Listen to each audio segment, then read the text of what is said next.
one talks about the psychology of people who never get tattoos is far more complex than most people realize. Tell me if this sounds familiar.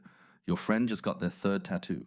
Your coworker is showing off a brand new sleeve. Your Instagram feed feels like a gallery of fresh ink. And meanwhile, you're sitting there with completely blank skin.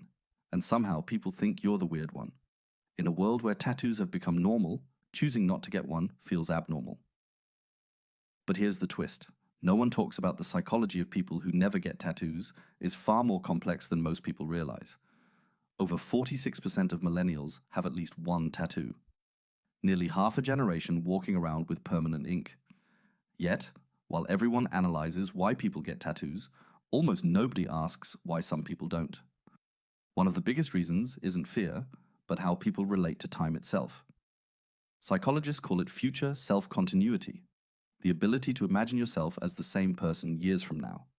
Some people struggle with that connection. To them, getting a tattoo feels like making a permanent decision for a future version of themselves who feels like a stranger.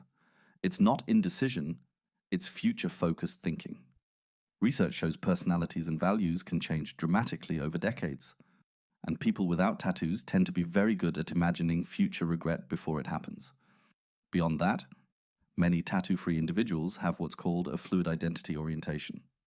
They see themselves as constantly evolving, unfinished, and adaptable. A tattoo feels like freezing an identity they don't believe is meant to stay still. But here's where it gets complicated. Sometimes this openness reflects growth, and sometimes it hides fear of commitment or self-defeat. The line between staying open and avoiding identity can be thin.